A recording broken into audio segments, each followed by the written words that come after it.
Hello, FlossTube. Welcome back to Stitch and Crime. This is Stasha, and May was a busy month. Oh, was it busy?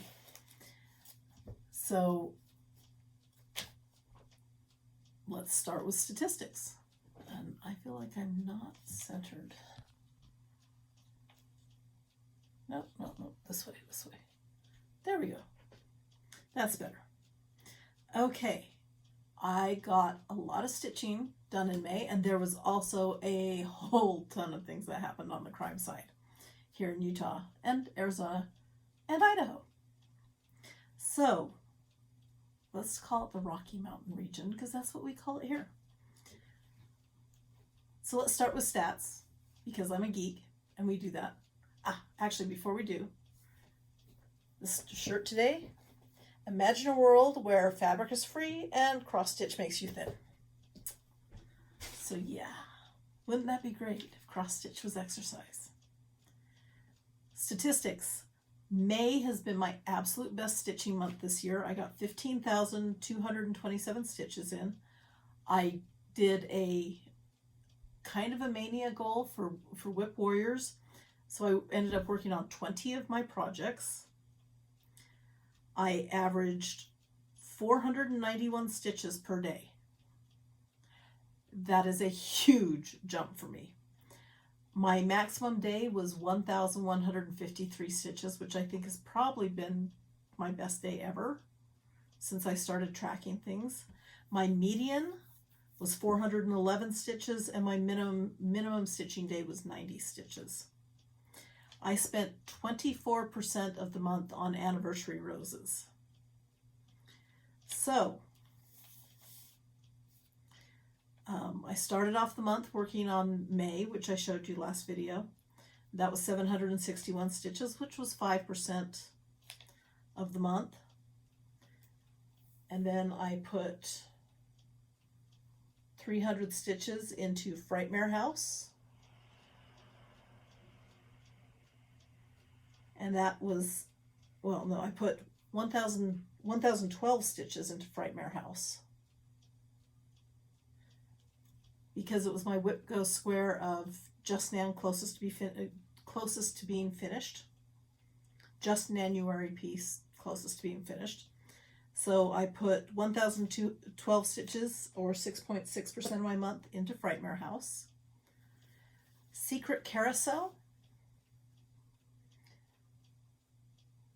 I put 0.4% of the month into Secret Carousel. You'll notice it is no longer on the Q-snaps. I noticed the Q-snaps weren't holding it really tight, so I took it out of the Q-snaps, and it's actually been easier to work on in hand.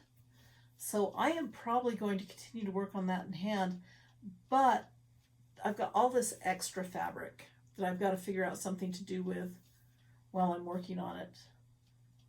So if you have any suggestions on what I can do with all that extra fabric, I would really appreciate suggestions, and I'll let you know what I end up doing.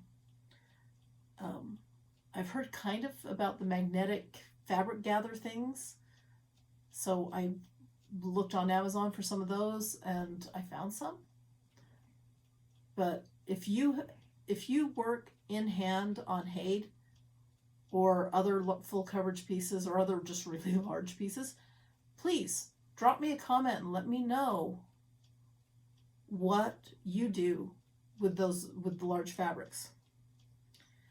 Okay, the next I put in 533 stitches in Kingdom of Books. And I am kind of thinking about taking this one with me next week to San Antonio. I'm going to the Stitching Sirens retreat in San Antonio next week. Yes, it is not the first Sunday of the month. I was still coming down, decompressing after the Daybell verdict on the first Saturday of the month. So I just was not in the headspace to record. And I had spent so much time on Daybell in May that I needed to catch up to some of the other cases we've been following. So anyway, Kingdom of Books,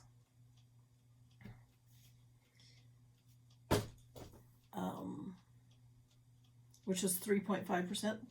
Tonight We Ride. My mania goal for Whip Warriors, by the way, was 300 stitches in each of my 24 and 24. So that's what we did. So we put 340 stitches in Tonight We Ride. That's where we are on that. This was in the Autumn Lane Halloween box. It's a Bestitched Me fabric. Either that or it was on in the Bestitched Halloween box. I forget. It was a Halloween box. I ended up with a bunch of Halloween boxes one year. And yeah. So worked on that. The West Point sampler. I put 1,963 stitches during May into the West Point sampler. And this is the last time you will see the West Point sampler because I shouldn't be showing the name there. It is going back to my sister this week or next week, whenever I get to the post office. But it is now completely done. I finished it in June. But West Point sampler is going back to my sister's, and she owes me a pair of knitted socks. So that was our trade. I do not knit. But I love knitted socks. So I agreed to finish her sampler that she started back when they first got married in the 1990s. And she agreed to knit me some socks. Next was 333 stitches on Wild Hunt. Here's Wild Hunt. I've been working on the canopy of the tree.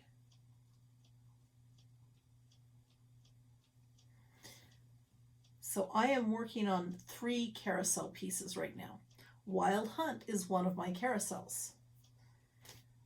So I do things in threes because I have 3 children. And 2.2% of May was spent on Wild Hunt, which was 333 stitches. And then 13% was spent on Storied Steeds. This is Storied Steeds. I should start back stitching because we have half of the horses finished. We have the unicorn, the hippogriff, and the kelpie are done. And we are working on George the Octohorse. I know the pattern calls it Sleipnir, which is Odin's horse, but I could not for the life of me, when I was up at the Stitch Inn at Stitchery Express, I could not for the life of me remember Sleipnir. And I said, oh, there's an 8-legged horse, but I can't remember what its name is. And somebody on the table with me said, his name is George, and he's the Octohorse. So this is now George the Octohorse, who is Sleipnir's cousin. And this is one of the pieces that I really, really want to get finished soon because, oh my gosh, guys.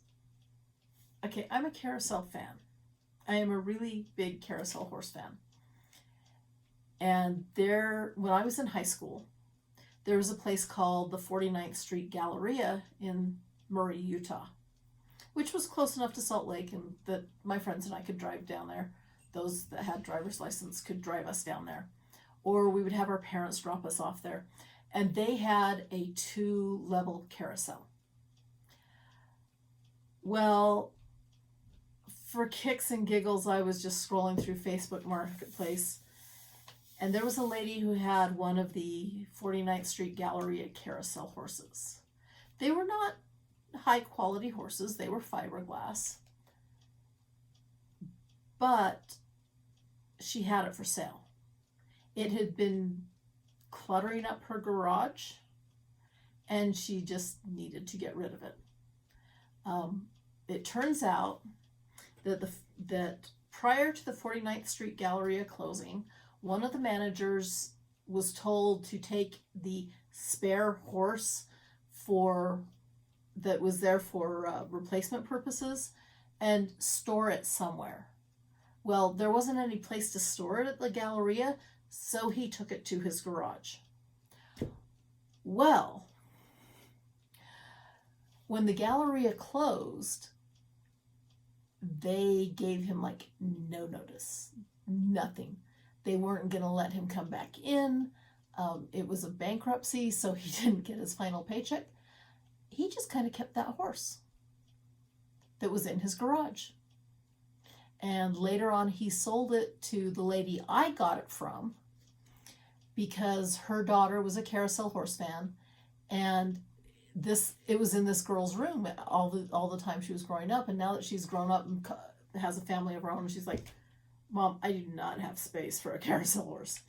So yeah, I now own a 49th Street Galleria carousel horse. And it was actually quite affordable. So I'll put a picture of where it is at my house at the end. And right now it's got like a picture of Winnie the Pooh and some stitching I did for my husband and some Japanese wood block prints that he bought over the years. But eventually, as I finish carousel pieces and carousel horses, I will frame them and put them behind the carousel horse. And the carousel horse needs a name. We do not have a name for the carousel horse yet. So, if you have suggested names for my new carousel horse, you are welcome to put them in the comments. Okay, so storied steeds. And speaking of carousel horses, we have Teresa Wentzler's Summer Carousel Horse. Yes, I brought it up from downstairs so that you could see it. Here is Summer Carousel Horse. This is 40 count linen, and I will be forever grateful to Edie from the Teresa Wentzler Bulletin Board who gridded the fabric for me. And you're saying, Stasha, it's a Teresa Wentzler. She does blended threads. How are you doing one strand on 40 count with blended threads?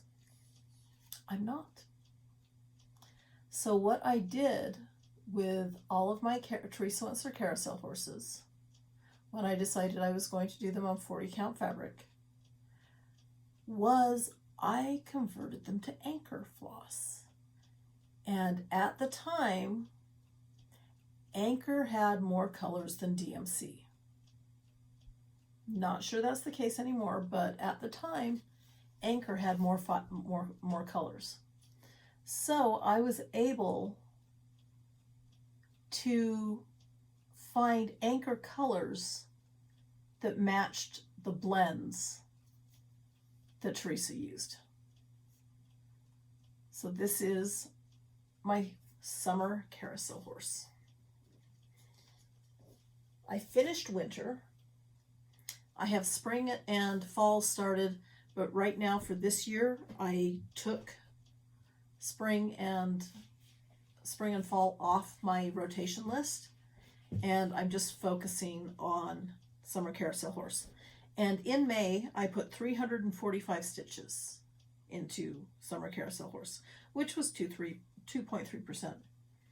And then the other piece I worked on was Ladybird Fairy. So here is Ladybird Fairy. By the way, this is an American Dream lap stand. So here is Ladybird Fairy. And I worked on the green and the yellow on her. That's what I got done this month. So if you would like me to talk about the different types of stands I use and the different ways that I work on projects, because I use scroll frames a lot, you'll notice Summer is on stretcher bars. Fortunate Traveler is also on stretcher bars. I use Q-snaps. I love nerd frames. A lot of things go on nerd frames. But if you'd like me to talk about the different types of frames I use, leave me a comment and we can do that. So there were 359 stitches, 2.4% of the month on Ladybird Fairy Anniversary Roses. I am breaking an agreement I signed when I first signed up for this class. This is Anniversary Roses, Anniversary Rose Sampler. It is a Lauren Sauer class that I took in 2016. And she had to sign a statement saying that we would never show pictures of it on the internet. If you can figure out how to stitch this sampler by that picture that I just showed you on YouTube, good on you. Okay, I'm glad I took the class and that I had the stitch designs, because these are wrapped roses. Okay, there's a lot of running stitch, there's a lot of satin stitch, there's a lot more than cross stitch on here. Again, wrapped back stitch. And then she left you some space to do what you wanted down here at the bottom. I added an extra flower. I put in my initials. I put in the year that I finished it. I put in some of the snail and bee motif that she gave us. And I have, for a week now, I have had this hanging on my magnet board with magnets weighting down the bottom, because when you are in a scroll frame for close on, let's see, if the class was in 2015, almost a decade. If you spend 9 years in a scroll frame, you do not want to lay flat. But this is probably my biggest piece to date. And it has lots and lots of stitches. And I'm really shocked that the stitch count only ended up being 14,000. But then I get thinking, okay, the first 3 years I wasn't really counting stitches, so I just kind of guessed. And it's probably more. But I'm not going to go back and count them now, because it's done. It's finished. It's 11 pages. It's finished. Okay. Next up, and by the way, I did finish that in June, not in May. Next up is Sentinel by Firewing Designs. This is on a Picture This Plus fabric. Not the called for fabric. And I converted it to Anchor. But this is Sentinel. Sentinel had 303 stitches put on it, into it in May. I have since added an additional 550 because Sentinel is a June Whip Go square. So my Whip Go goal is 1,000 stitches in the called piece. So I am halfway through my June Whip Go goal in there. Look at those claws. I may go back and back stitch those claws because the white just kind of disappears. So anyway, Sentinel. Who is guarding the world?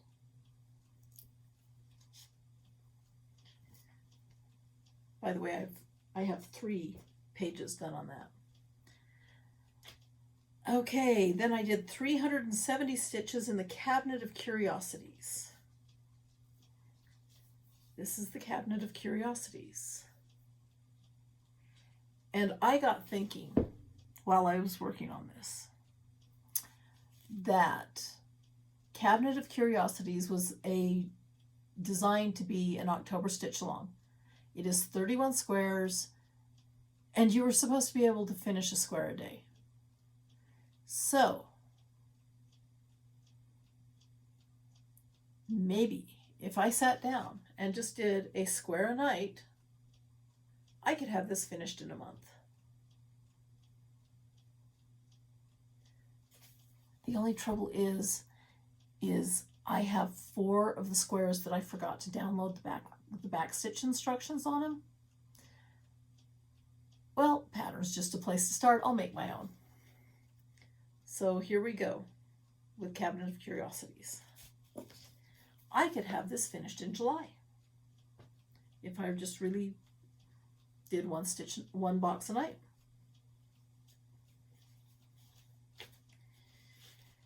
Okay, let go. The next one I had was Princesses du Mal. This was 305 stitches.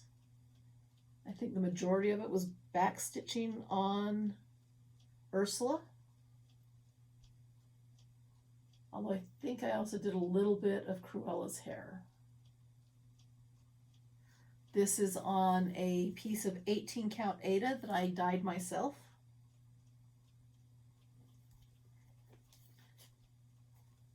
And it is the Princesses du Mal, was the pattern by, it's a French designer.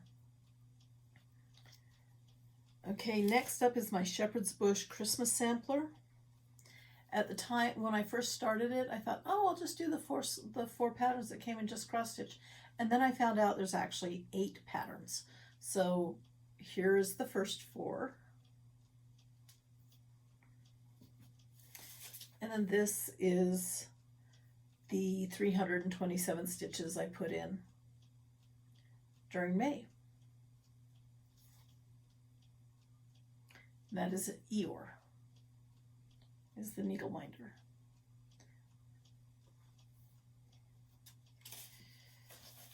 And I'm thinking, you know, those were designed to be really quick ornaments. I could probably finish that in July too if I really just sat down and focused on it. Okay, after Christmas Sampler, I worked on Summer Queen. This is my Mirabilia Summer Queen. This is a Kay's Creation lap stand. Kay's Creations are probably my favorite lap stands to work on. But you'll notice this is not the Tiffany blue that Summer Queen was originally designed in. I converted it to green because to me it just seemed green was more of a summer color than blue was. Blue's winter. So this is where we are on Mirabilia's Summer Queen. A few more sessions and I'll actually get to start working on skin on that. Okay, 360 stitches on Summer Queen. And then I worked on Class Schedule. Look, guys, Class Schedule. There are only 4 squares left to finish. This is a class schedule for a rather interesting school. So, it is obviously not Hogwarts because that would be a violation of copyright. And Armada Designs, who designed this sampler, is married to a copyright attorney. And I know that when this originally came out as a stitch along, there were people who were really upset because they thought that the class schedule was going to be Harry Potter themed. And no, if you read the instructions, if you read the description, it said it is a general magic school. So we have the class schedule for a general magic school. And I have added additional items. You know me, pattern is just a place to start. There were a lot of people who were really upset with this pattern. She stated up front that this was a beginner pattern. It was next to nothing for the stitch along. So anyway, I have actually rather enjoyed stitching on it. I have enjoyed modifying things. I added a cauldron with some nice bubbles for the potions class.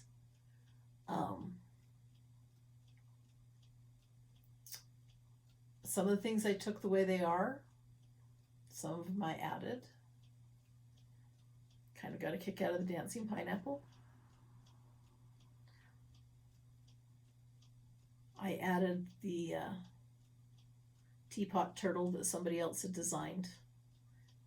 There is a Facebook group called Alternative Education that you have to prove that you bought the Armada Designs Stitch Along, and then you can join the group. So anyway, I have had a lot of fun with this one, but I just need to buckle down and finish those last 4 classes, and then it will be done. And then the last piece I worked on, okay, I did put 353 stitches in my purse project, which is still in my purse, which is why it's not up here. So there were 353 stitches put into 2 gray hills. And then last I put in 348 stitches, or 2.3% a month, into Stitch Every Day. So here is Stitch Every Day. You can see the lines from the Nerd Troop on that. That is what I worked on. So what didn't get worked on?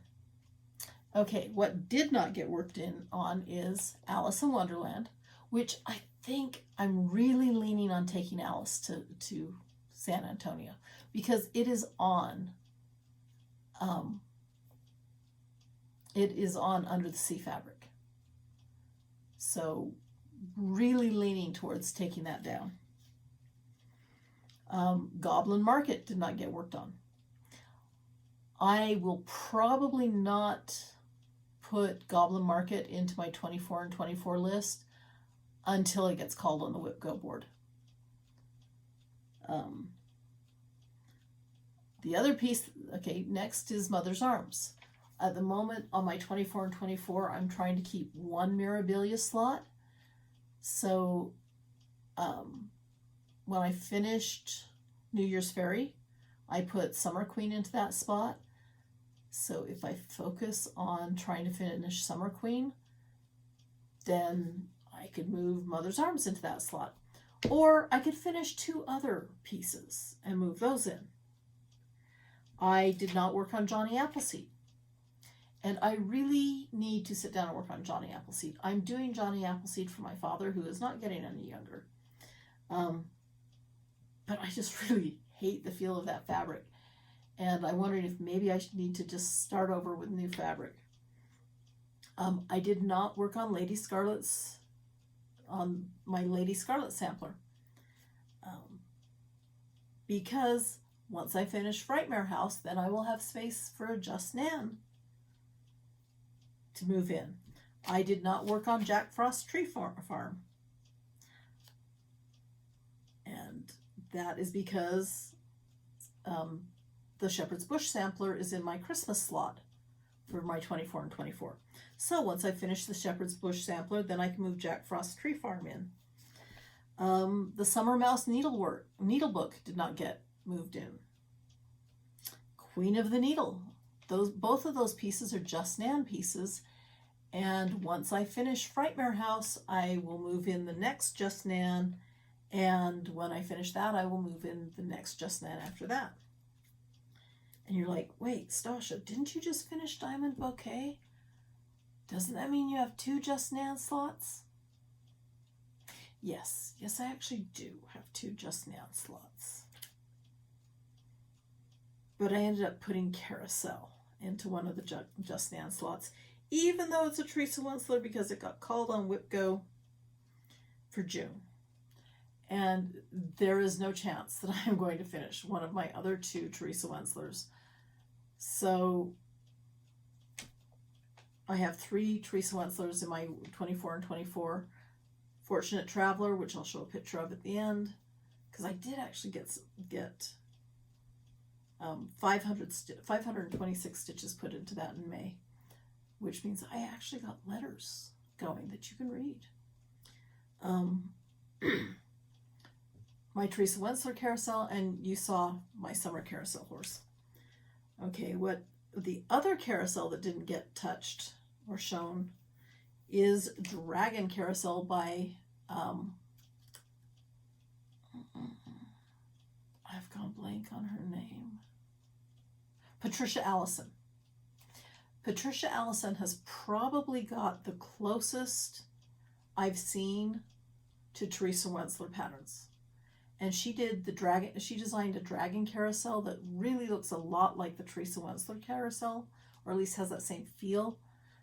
It also has the same feel as the Storied Steeds, but it's larger. So I did not work on my dragon carousel yet. And I also did not work on my piece from Just Cross Stitch from Just Cross Stitch magazine called Main Street. So those are the 11 pieces that did not get touched during Mania. And that's fine, because right now I'm really, with Whip Warriors, I'm really trying to focus on the 24 and 24, and I now have 19 slots of my 24 filled, and there's a bug in here.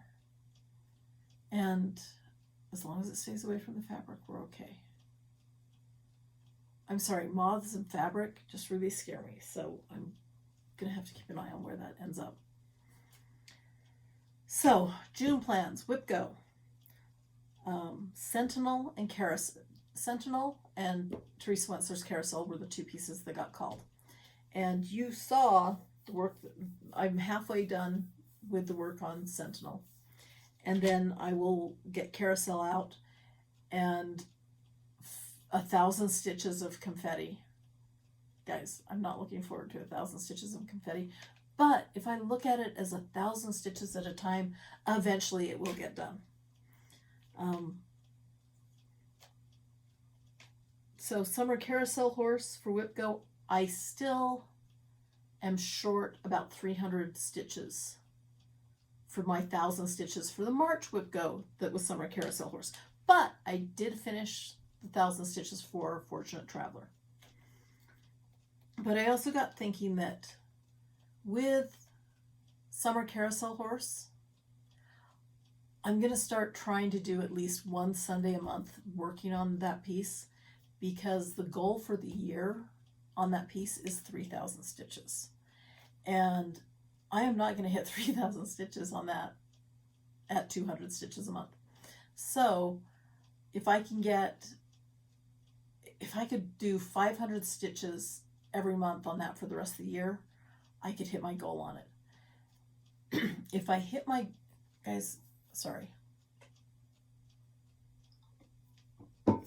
if I hit my goal on Summer Carousel Horse this year, that will be fantastic. I may not hit the goal on Fortunate Traveler, which, by the way, is my oldest whip currently in rotation. It was started in 2003.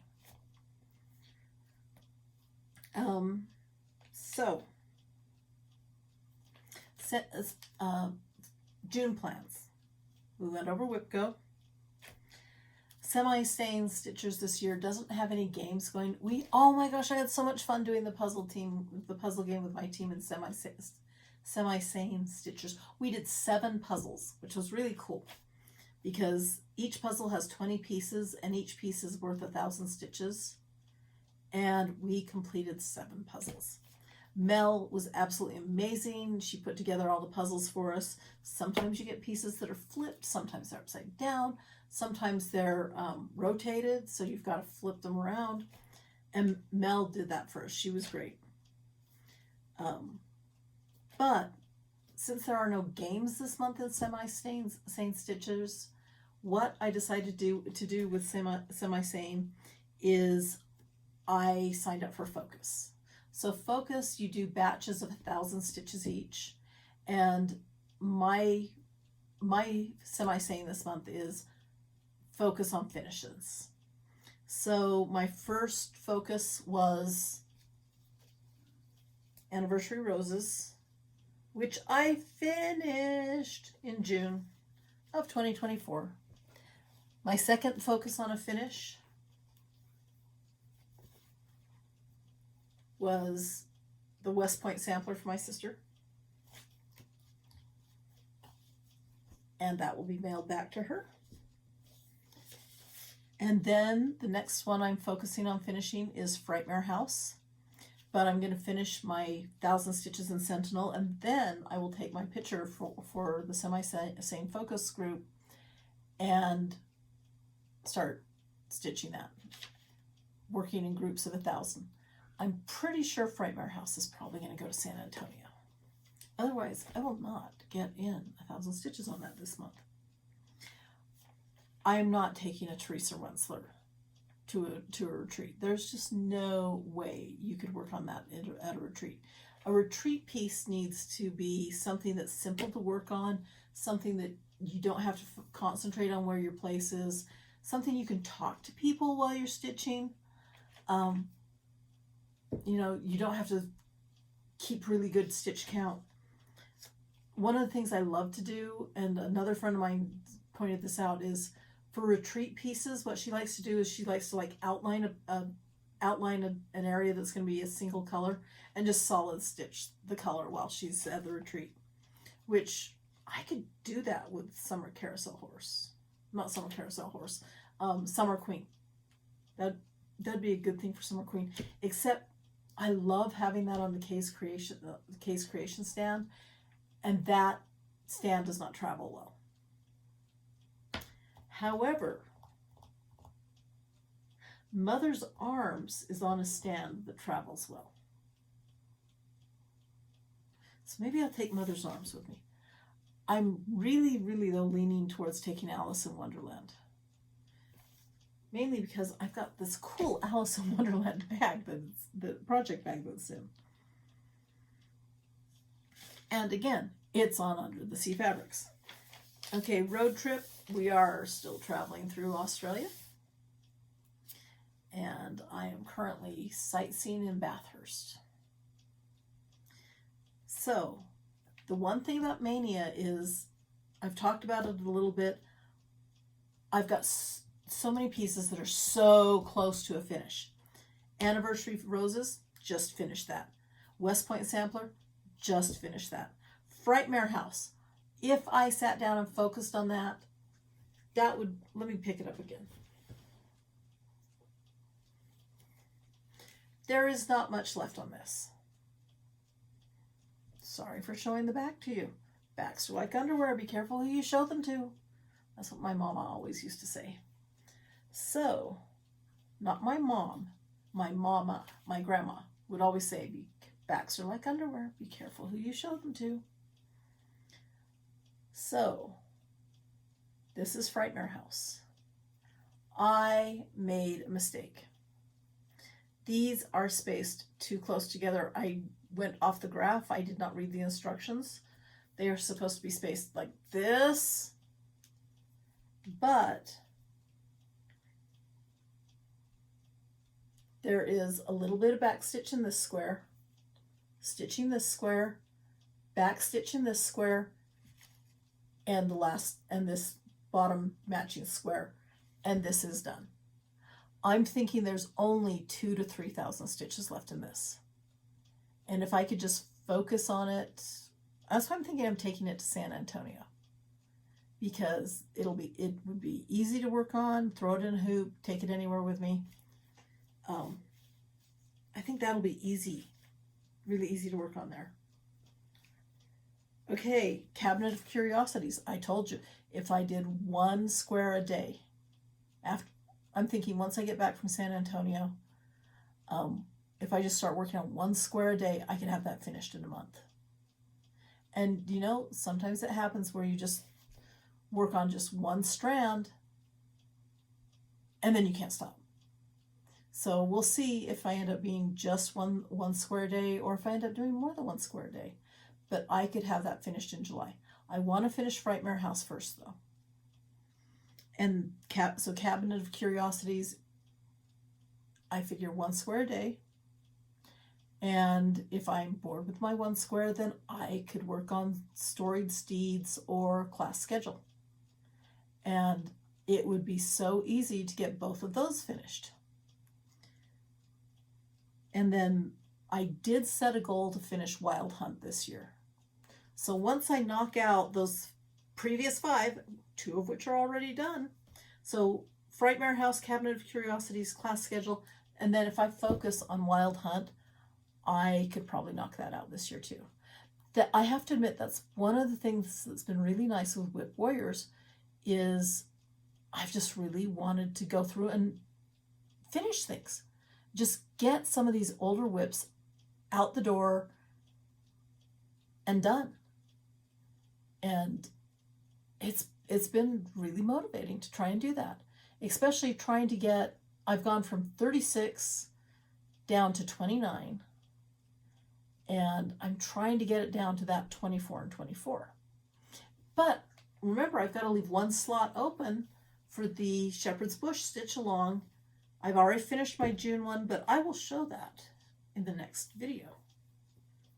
No, actually, I will probably show it in this one because, I don't know, maybe I will, maybe I won't, because I don't know if I stacked it up here. Okay, so that's my urge to finish things. Now, one of the other things I have, when you get that urge to finish, I got thinking about, I've got so many things. I've got a whole box of things that need to be FFO'd.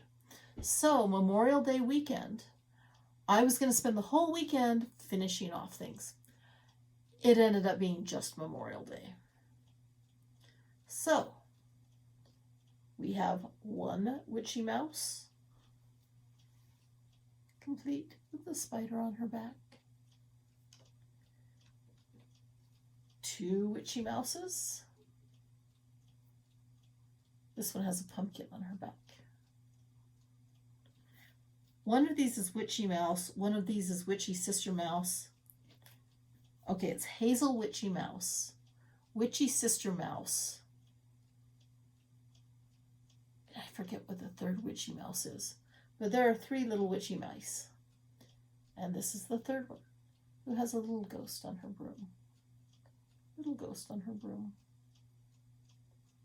And her, I don't know why her hat doesn't sit on very well the way the others do. She also has a pumpkin on her back. But I finished 3 of my Witchy Mice. And then I finished my Peacock Mouse on a Tin.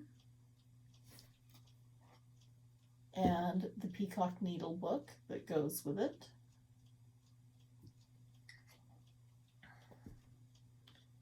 So there is my Peacock Mouse on a Tin.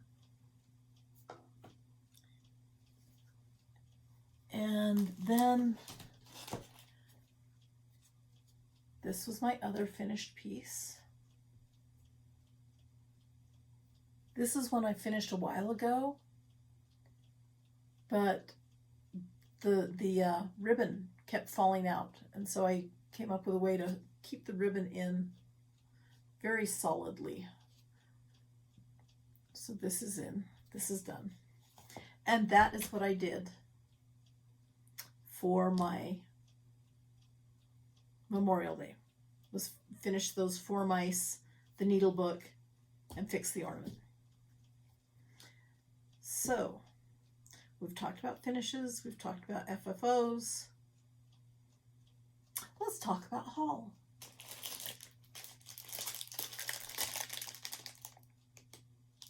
Madama Butterfly Mouse is the final in the Mouse on a Tin set. And yes, here's the crinkle for the people who want the crinkle. It is still in the kit. So I haven't opened it yet, I haven't started it yet. I need to finish other Just Nan pieces before I start this one. But this is, look at those butterflies on her. This is the Madame Butterfly Mouse.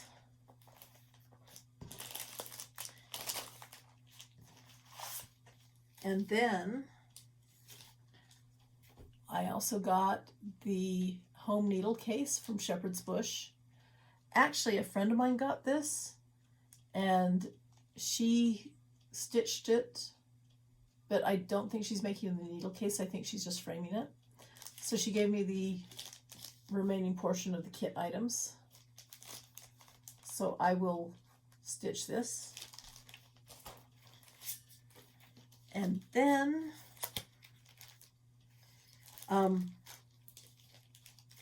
you may be aware that Cottage Garden Samplings, the designer, currently has dengue fever. She is in Thailand. I think it's Thailand. Anyway, she's somewhere in Southeast Asia. And she is in the hospital with dengue fever. So Fabulous Houses may be delayed a little. But I got the Cottage, which is number 4. I got the Hobbit House, which is number 5. I'm on an auto ship on this one from a stitching shop in Colorado because I had trouble reaching anybody before. So they send me the classic color works and the patterns as soon as they are available. I got number 6, which is the Treehouse. And I have the, okay, you know how this year I'm doing the Shepherd's Bush 1 a month? I am thinking that next year the Fabulous Houses may be my 1 a month. Starts next year. So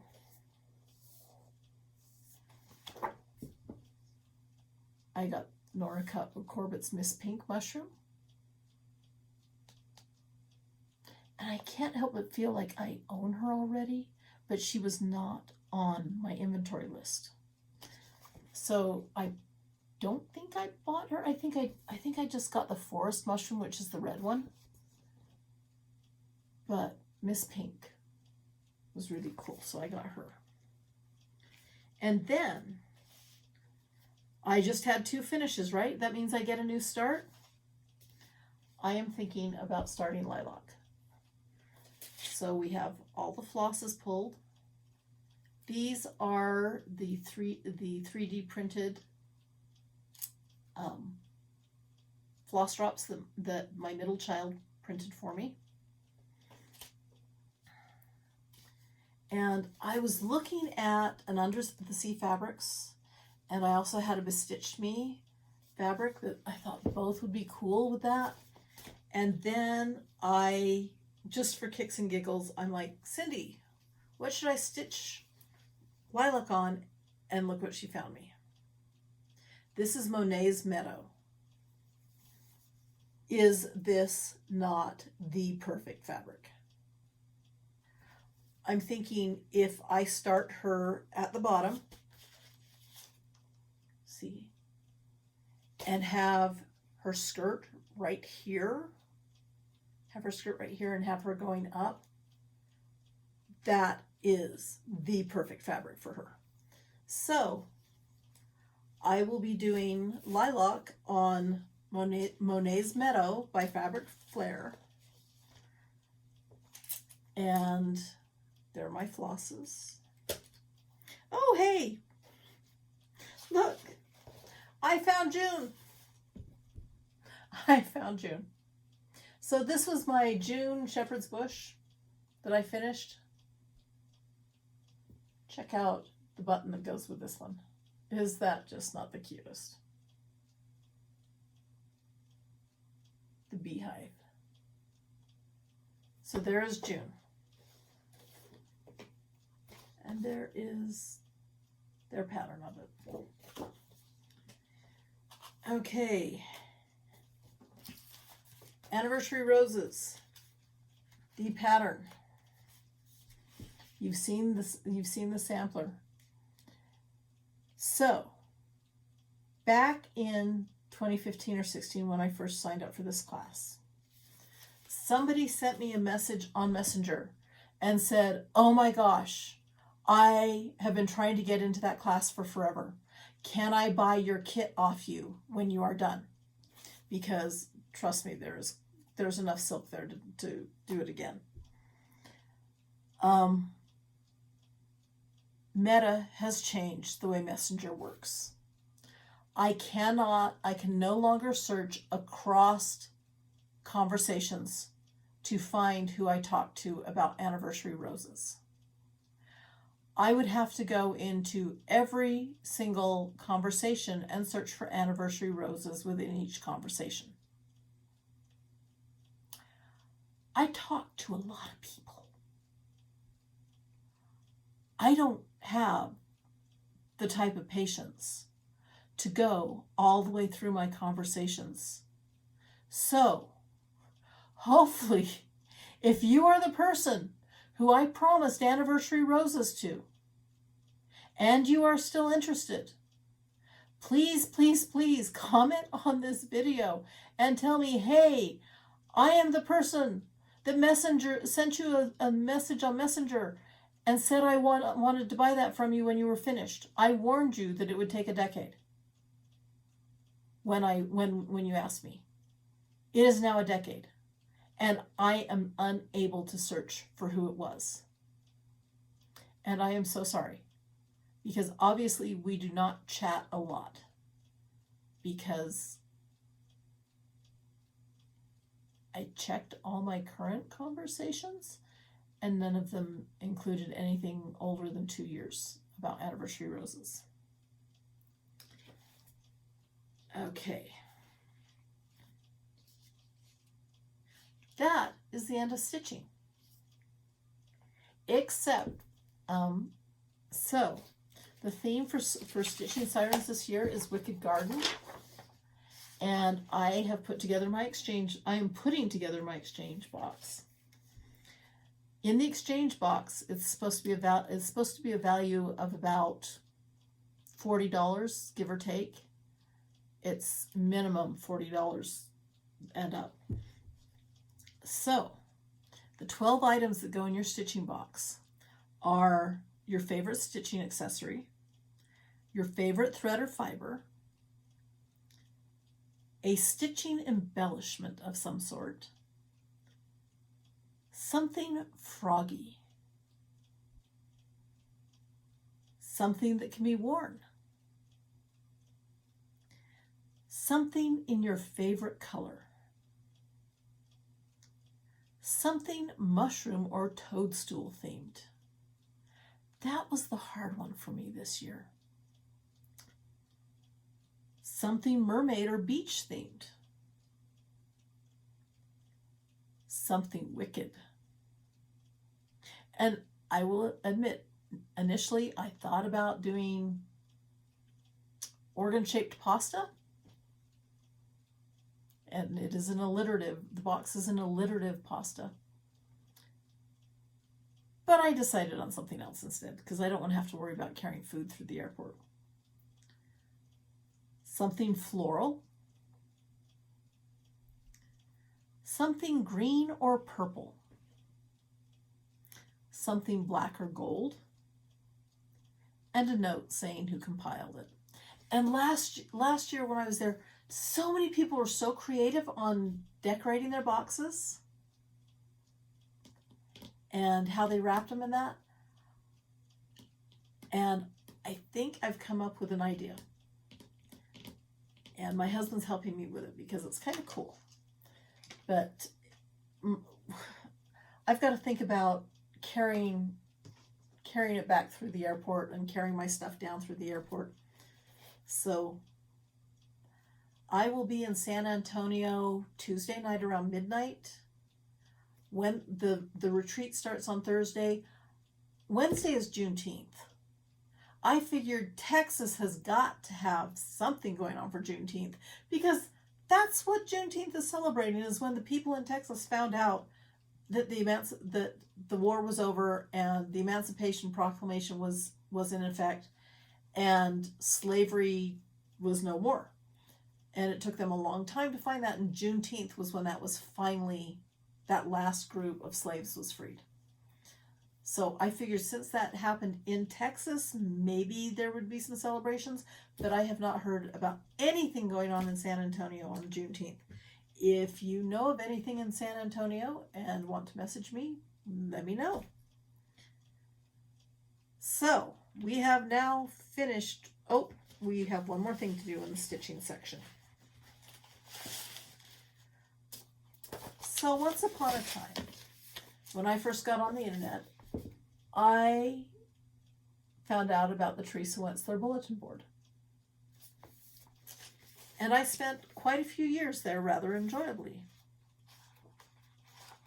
And when Teresa did away with Just Chat because of all the drama that was in Just Chat, another bulletin board was formed called The Wagon.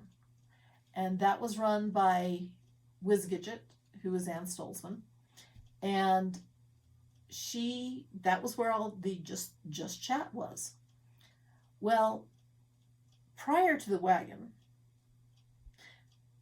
back when we could reasonably discuss adult topics on Teresa Wentzler bulletin board, there was a thing called the Stake Papers. I was cleaning house and found my copy of the Stake Papers. Yes, I have a printout of a web page because the Teresa Wentzler bulletin board is no more. It is gone. I'm glad I have a copy. For those of you who are on the Teresa Wentzler bulletin board or on the Wagon and know what the Stake Papers are, I have the copy. And I will be happy to scan them for you. There is actually a new Facebook group. If you were on the TWBB or if you were on the Wagon, there is now a Facebook group called The Wagon. It is limited to only people who were on those original groups. So yes, it is one of those clicky things. But you can be kicked out of the group for trying to be clicky. So, yeah. But anyway, Stake Papers. So,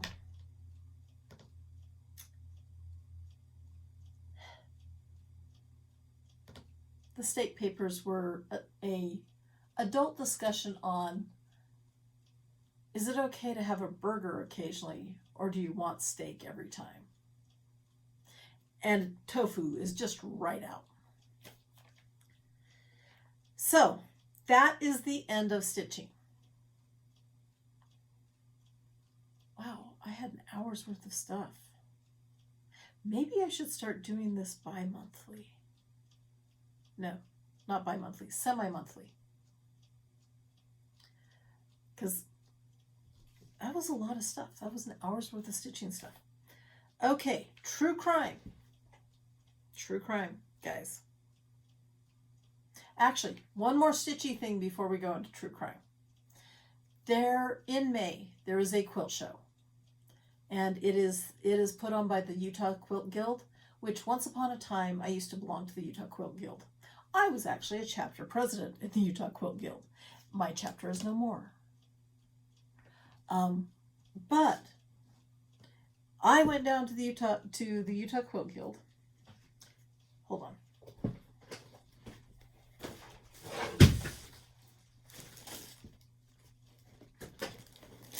And remember I was talking about Jack Frost's tree farm? I found the perfect fabric for Jack Frost's tree farm. And I am thinking that when I finish stitching Jack Frost's tree farm, I may end up making it into a quilted panel. And this is the backing fabric.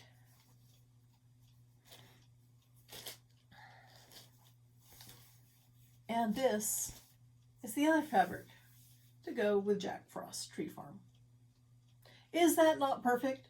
Those of you that know Jack Frost's tree farm, is that not perfect? The fabric is from Benartex. I don't know how you say it. It's called Home for Christmas.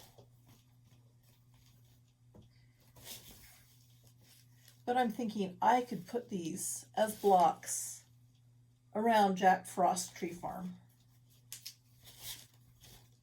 Either that or I use this as the backing fabric. And this for the piece border.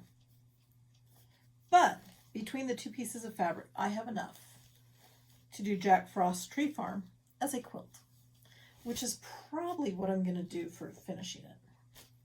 Just because, is that not cute?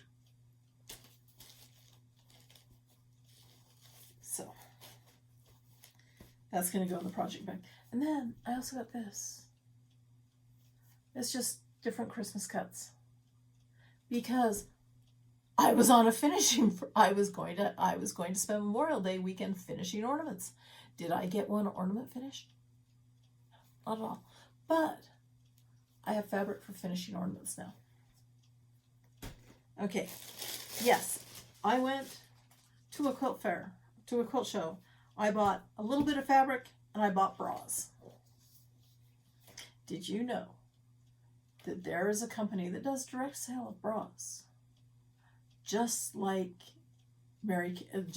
people would sell makeup like Mary Kay or Avon. It is actually a bra store. And I like my new bra. Also, last video I gave away several patterns. The only one that I saw a comment for to claim was for the tiger. So there is a winner for the tiger in just a second, and I will tell you who it is, because I totally forgot to write down. And I have to go look this up real fast.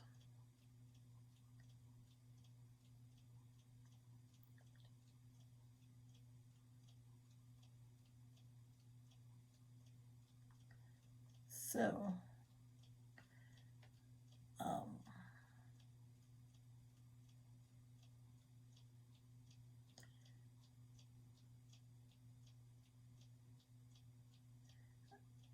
okay. No, somebody claimed the birds pattern. So Gloria, you get the birds pattern. And Tina Carlisle, you get the tiger.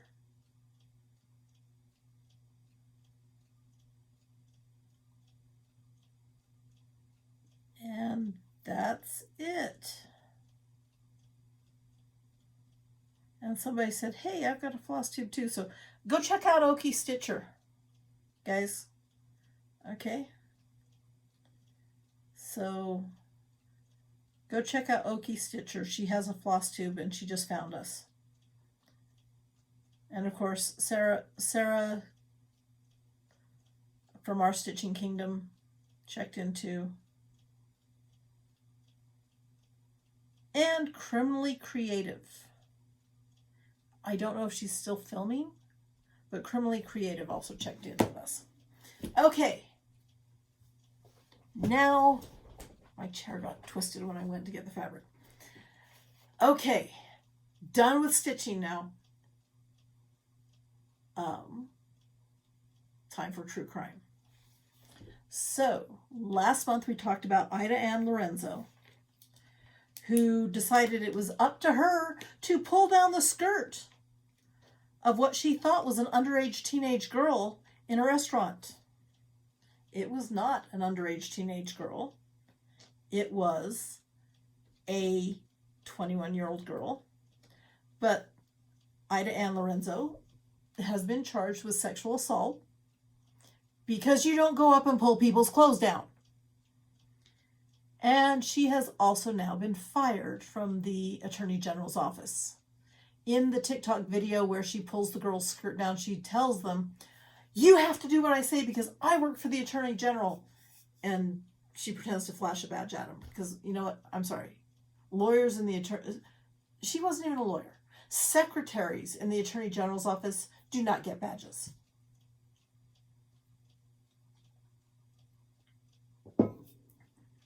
She doesn't work for the Attorney General anymore. So, Daybell. Chad Daybell is done. Chad Daybell is now at the Idaho State Correctional Institute, the Idaho State Correctional Facility on death row. Chad was found guilty of conspiracy to commit murder and the first-degree murder of his first wife, Tammy. He received 3 death sentences and also received 2 15-year sentences to be served concurrently for the insurance fraud, because you don't get to collect insurance when you kill your wife. The sad thing about this whole trial, other than there are so many people hurt by this man, there are so many victims. Tammy came from a large and loving family. Tammy had a lot of good friends, despite what her daughter Emma said on the stand. Emma's like, my mother was an introvert. She had no friends. Not according to Tammy's friends. Tammy's friends say that she was the extrovert in the family. And Chad held her back and held her down. And it was very clear that these children have grown up in a situation where they were very, very controlled. And I really hope that they get help. And I really hope that they can connect with their Douglas family, the Douglas side of their family, because their uncles, aunts, and grandparents miss them. I should say their grandpa misses them. Their grandma has passed away, and Chad did not let the kids come to their grandmother's funeral, which I think was kind of crappy of him. But that's what control is all about, is not allowing people to do things. If you are being emotionally, financially, socially controlled, please, please call the domestic violence hotline. Don't do it in a safe place. Be in a safe space. I know sometimes it's really hard to get out to where you can make a phone call without being traced or followed or whatever. Borrow somebody's phone. If you are in my stitching community and you need to call the domestic violence hotline, for heaven's sakes, I will let you. I'll go get you a burner phone. Borrow my phone. Tell somebody. Get help. Okay. That was my PSA for today. Anyway, the Daybell trial, so many people have talked about it. It was supposed to go for 6 weeks. It went from April 1st, Saturday, June 2nd? Anyway, the first Saturday in June was when the sentencing came down. By the way, I have it on good authority that as soon as the verdict came down on Thursday, John Pryor, Chad's attorney, who does own the house that Chad and Tammy lived in, served eviction papers on Emma. So, yeah, Emma's looking for a place to live. And speaking of controlling families and doomsday prophets, do you remember back in October when we talked about Blaze Thibodeau, who had been kidnapped by his mother and his sister and had disappeared? And he had been told he was going on vacation. They were able to get airline tickets into Idaho, and there were a lot of people going, "Oh crap! Is he gonna link up with maybe the Church of the Firstborn and the remainder of Chad Daybell's group?" But luckily, Blaze's mother, Spring, was arrested going from Canada into Alaska, and she had Blaze with her. We also had her brother, Brooke Hale, and Blaze's sister, Abigail Snar. And there is an absolutely heartbreaking video of Abigail's husband telling her, this is crazy. No, I'm not leaving my job, leaving our house, leaving everything behind and going with you to go live in the wilderness, because no, the world is not ending right now. But apparently Brooke Hale and Spring Thibodeau were absolutely convinced that Blaze was the prophet, that Blaze was a prophet who was going to help bring together the end of the world. And so they kidnapped him from high school and took him to Alaska, where they were captured. And on the last week of May, they were sentenced. They've been in jail since they were captured. They were extradited from Arizona to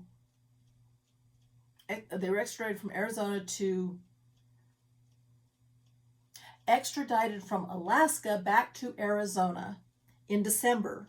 They were arraigned in December, and the trial was set for later in the spring. However, Spring, Brooke, and Abigail all pled guilty. So Spring and Brooke, as the adults, that's the mother and the uncle, they got 18 months suspended sentence. Abigail Snar, who was the sister who helped with the kidnapping, got 9 months suspended sentence.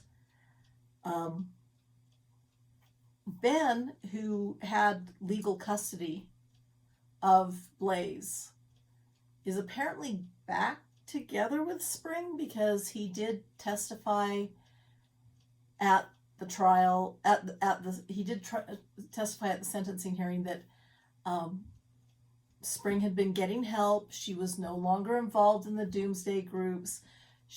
Although she is still a member of the Church of Jesus Christ of Latter-day Saints, she is no longer associated with a vow and preparing a people and the weird ass prepper groups that seem to be an offshoot of the LDS Church. And Spring is living in Ben's house again, and he agreed to help watch her during the probationary period. And apparently he spoke quite highly for mitigation on all three of them, claiming that they were all three getting help. They were all pulling away from those prepper groups that had put them in this weird position in the first place. So Spring Thibodeau is sentenced, and that case is done. We will not be following that one anymore, unless it pops up in the news again. But I'm pretty sure that we're done with this one. Blaze is safe. He's graduated. We're good. Oh, but the other show. Oh my gosh. The other big show in May was Corey Richens here in Park City, Utah. So less than an hour from my home, we have the Summit County Courthouse, where Corey Richens was supposed to have her preliminary hearing. Monday, the state went over the evidence that they will be presenting and also gave the filing of what they would be presenting at the preliminary hearing. The judge asked Sky Lazaro, do you object to any of the items that are going to be presented at the preliminary hearing? And Sky said, maybe. I don't know. The judge said, please let me know within 24 hours. That was Monday. Tuesday, after 5 p.m., with a preliminary hearing scheduled for Wednesday morning, Sky Lazaro objects to everything. Which, frankly, is kind of, to me, that's dirty pool. You know, if you knew you were going to object to everything, why didn't you do it right then and then the state could have scheduled everything so they were ready to go on the Wednesday hearing date. No, you object to it so that when we all get there Wednesday morning, you can say, didn't you get my objections last night? I don't want the transcripts. I want to be able to cross-examine the witnesses. I want them here in person. You know, if you had said that Monday, the state could have made arrangements to have them there Wednesday. But no, you object after hours, after 5 p.m. So the state doesn't even have a chance to call and make arrangements to get people. And then you go around telling people, well, the state's not ready. The state wasn't ready. We were ready. The state wasn't ready. But it's really interesting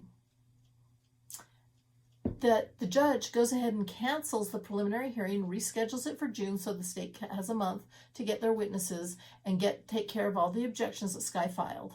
Sky files a slate of motions Wednesday night, including one claiming that the Summit County Attorney General, the Summit County prosecutor, basically assaulted her while she was trying to leave Corey's jail cell. The way that Sky has described this,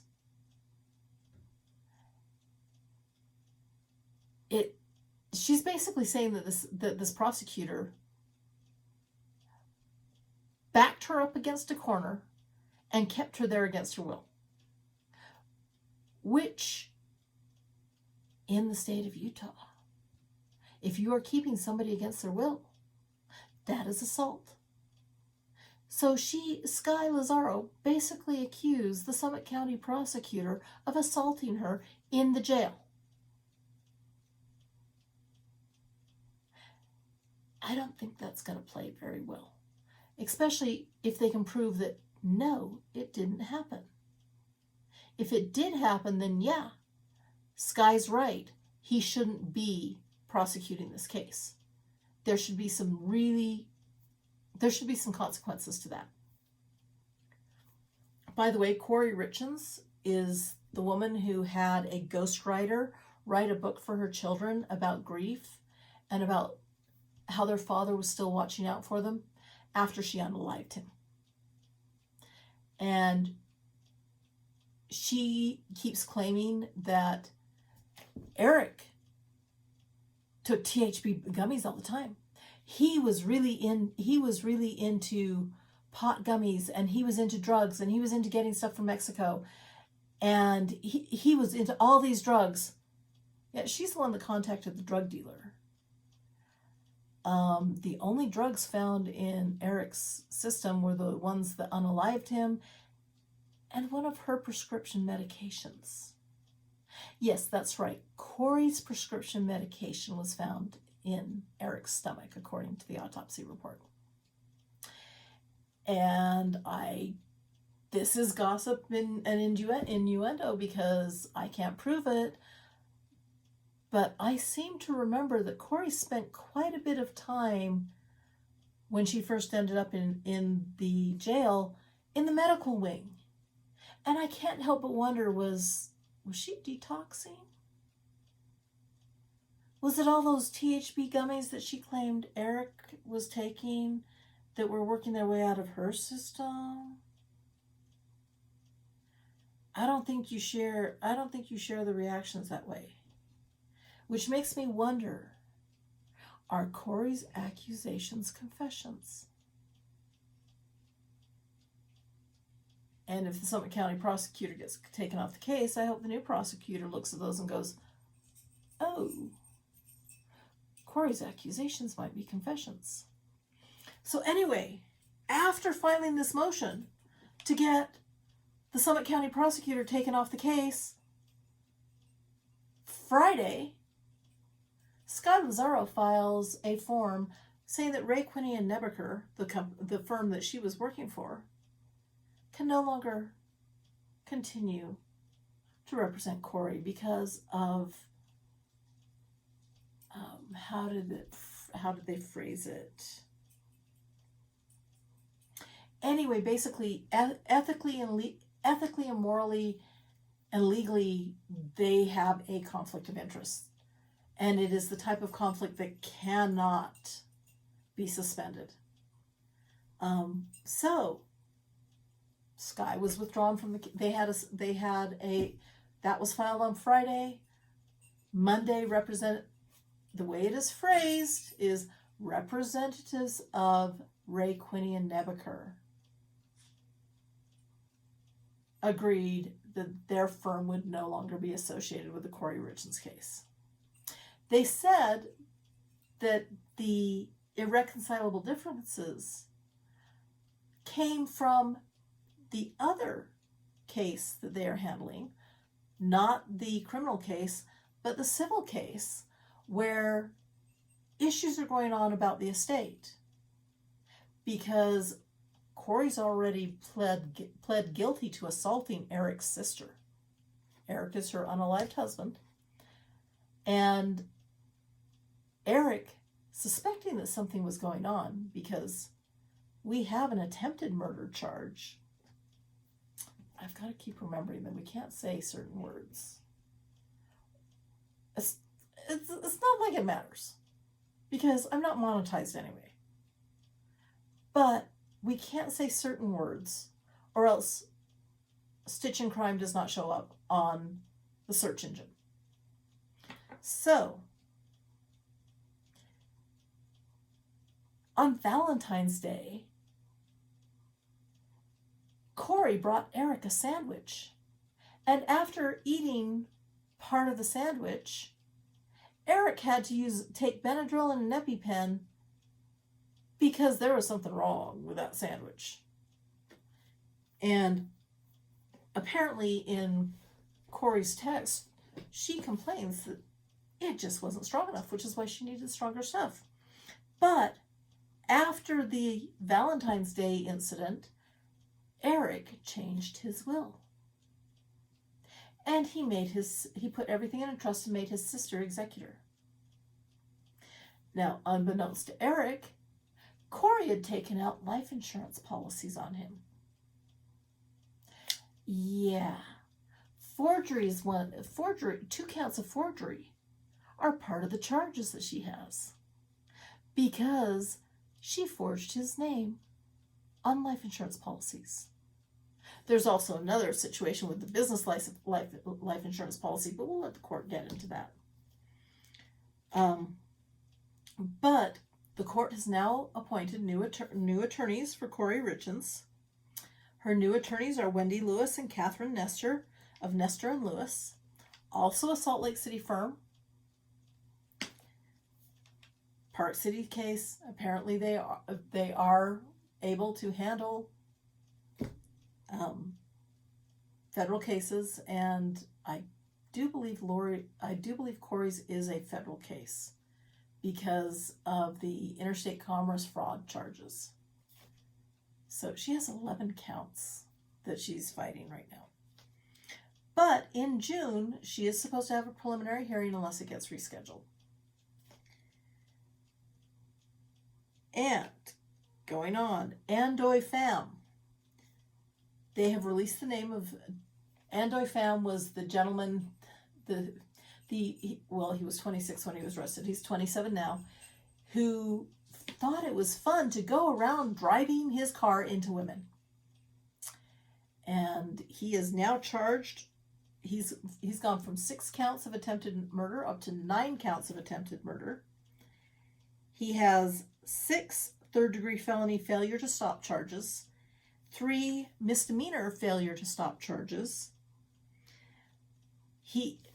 May was a busy month. Told you, May 9th, he had bail denied to him because of the number of charges. And his preliminary hearing was supposed to be June 7th, but I'm pretty sure it was continued because I can't find anything in the news at all about it. So I will have to double check there on what's going on. But the 2 victims whose names have been released were Dacia Davis and Jill Mortensen. But he has at least 9 counts that they can show that he hit women with his vehicle. Luckily, nobody has passed away from the injuries that happened with him when he hit them.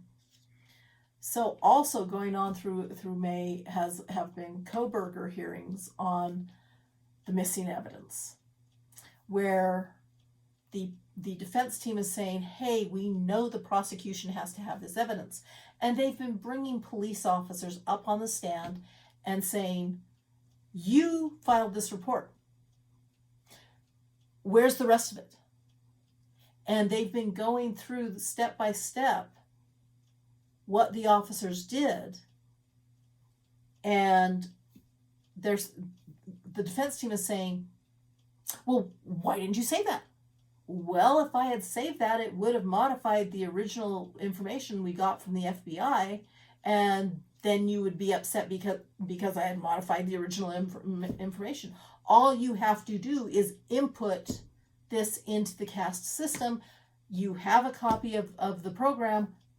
You can do, your expert can do it just as well as I did.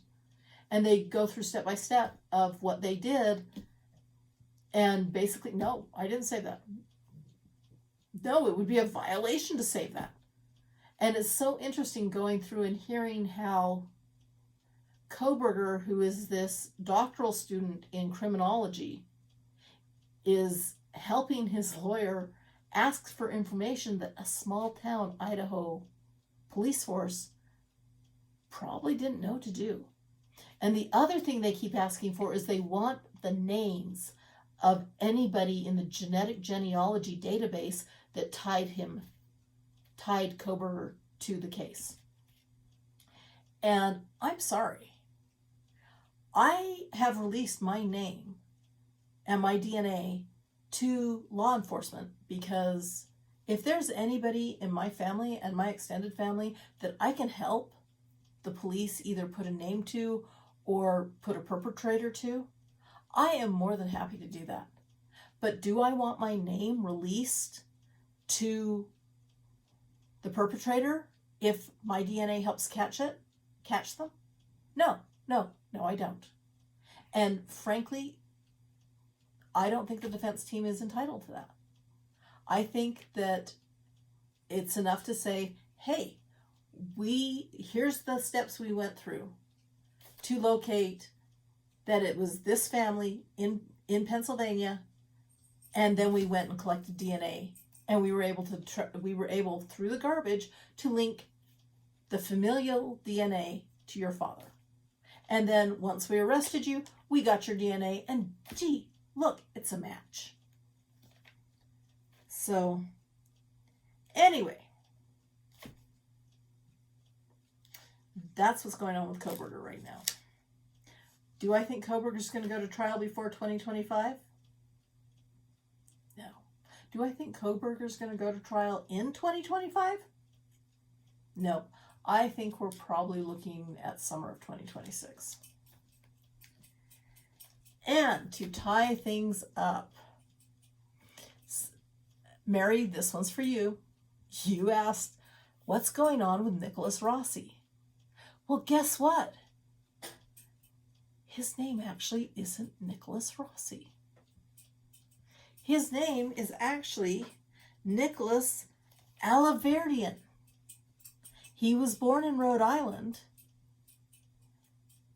and the Wikipedia article on him does state what his parents' names were. His mother did get married a second time to a gentleman with the last name Rossi. Well, Nicholas Alaverdian, when he started getting in trouble, decided to take his stepfather's name, and that's how he became Nicholas Rossi. This guy has had criminal charges going back to when he was 12. He did spend a lot of time in the foster system, but I know a lot of people who spent time in the foster system, and they did not end up committing multiple assaults on women. They did not end up luring women and doing lewd and lascivious things to them. They did not put out press releases saying, I have an incurable form of cancer, and then fleeing to Ireland. they did not leave behind someone claiming to be their wife saying, hey, we want you to issue press releases to the FBI who's after Nicholas Alaverdian for credit card fraud, and Utah who is after him for sexual assault. We want you to put out all these press releases that he has died of this cancer that he supposedly had, but nobody can find any medical records for.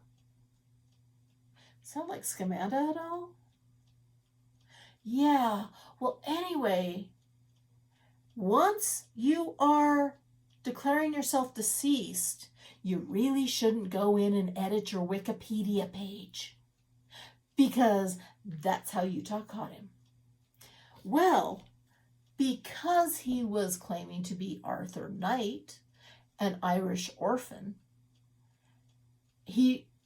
Nicholas, after being extradited, refused to attend his January court hearing, claiming, no, this court hearing is for Nicholas Rossi, and my name is Arthur Knight. And then in April, they had a Zoom hearing so that he would be there, and his attorney said, hey, there has been difficulty getting the financial arrangements set. So as a private attorney, since I'm not getting paid, I would like to withdraw.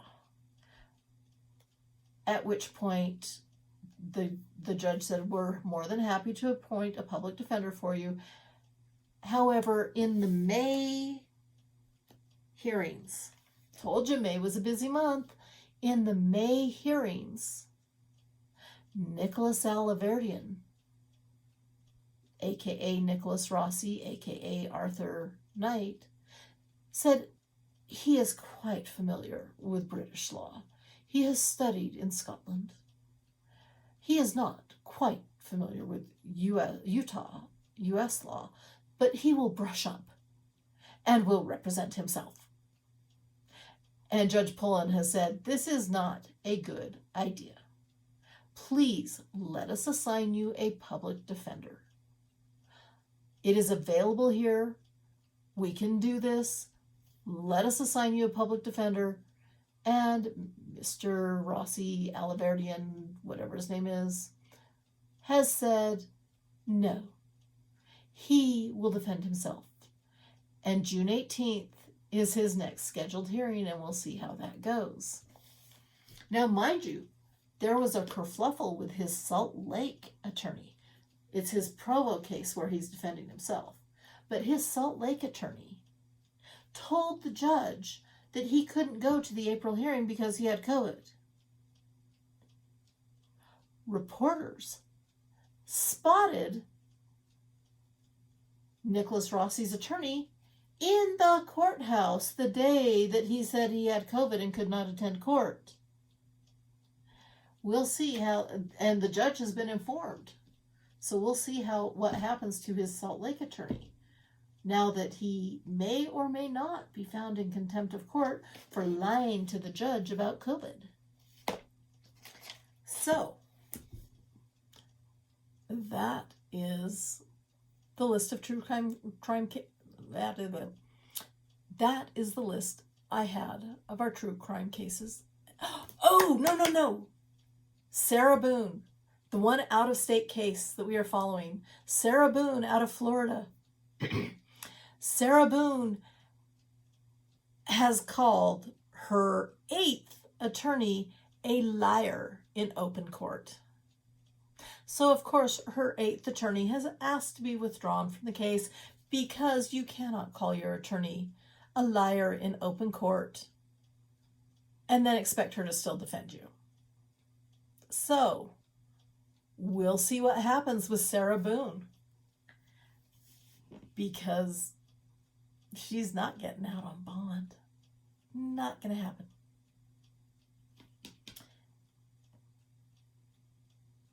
Until next month, which is only 2 weeks away. Man, this month has gone fast. Remember, a pattern is just a place to start. Have fun with your stitching. And be safe. Be careful. And if you are if you are in a horrible situation, please reach out and ask for help. Take care. This is Stasha from Stitch and Crime. Do all the YouTubey things. Subscribe, like, leave comments. If there's something you want me to cover, case you want me to cover, Rocky Mountain cases, guys, Idaho through Arizona, please let me know. See you later. Here's the Galleria horse. The Northern Lights in Utah. We were able to go out to the lake and watch them out by the Great Salt Lake.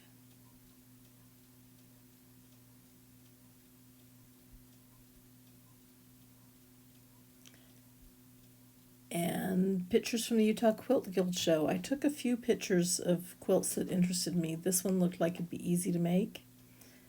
This one, I just absolutely adored the quilt.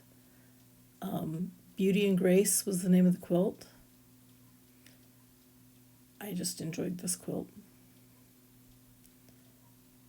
And this one looked like I could maybe make it myself with a collection of fabrics. This one, I just wanted to take some time to decompose the blocks. This is Midnight Sun by Karen Post. I just love her use of color on it. Feathered stars are so hard for me. I thought this one was beautiful. And here's where I am on Fortunate Traveler.